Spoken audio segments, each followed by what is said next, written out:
You have a short sale contract and you have approval from your first mortgage company, but you're waiting for the second mortgage company approval.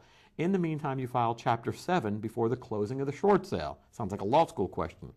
In the Chapter 7, you decide to surrender the property. Can you still proceed with the short sale after the bankruptcy is complete? If so, what is the procedure for same? And that's from Amy in Cape Coral. Amy, the procedure is still the same. There was one key issue there. Think about it. You're going along. You got two mortgages. You got maybe approval on the first. You're waiting on approval on the second. Then you file bankruptcy.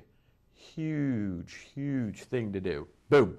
You've just thrown a monkey wrench in the short sale process. In the Chapter 7, the bankruptcy trustee now owns this property or has control of it, has to figure out what to do with it. You're not going to exempt it and claim it as exempt and take it away from the trustee because it's upside down. You're probably saying, hey, surrender, I walk away, I give up. Now what happens? You go through the Chapter 7, you get the discharge. Can you still short sale the property?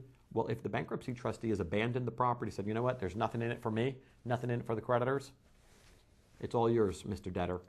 Okay, great. You go back and you start the short sale process over. The game has changed, though, because now you're no longer legally obligated for that debt. In the short sale before, the bank kind of had that black cloud over you, and the second mortgage cloud is even bigger because they can come after you for the deficiency. Bankruptcy kills the deficiency. But now we have a new game, one which I don't understand. You go back to the banks and they say, well, in order to do the short sale, we're going to need to see your tax returns, updated bank statements, updated pay stubs. Why? What are you going to do with my pay stubs and bank statements? It doesn't matter. I don't owe you a dime anymore. I don't even have to do this. I can give you a deed back, but you won't take it because it's a first and second mortgage. So now you're like, why do you ask me for bank statements? Well, that's what the form says. I don't care what the form says. Think about it, knucklehead. I don't owe you a dime. Either you take the money from the sale or you don't. I don't care. I don't have to worry about it anymore. Then where you do have to worry about it is if you have a homeowners association. That creates a third wrinkle in it. But this is something we deal with, and Annette Haber and she goes nuts because when we're trying to sell a property after a bankruptcy, we want it just out of our client's name so they don't have to deal with the homeowners association or the city of Cape Coral who wants to mow their lawn and charge them and all that other garbage.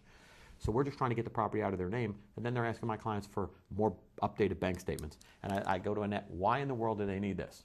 Well, that's what's on the form.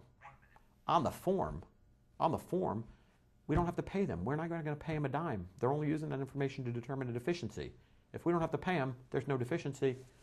What's with the thing? Well, you can't get Bank of America to buy into that theory.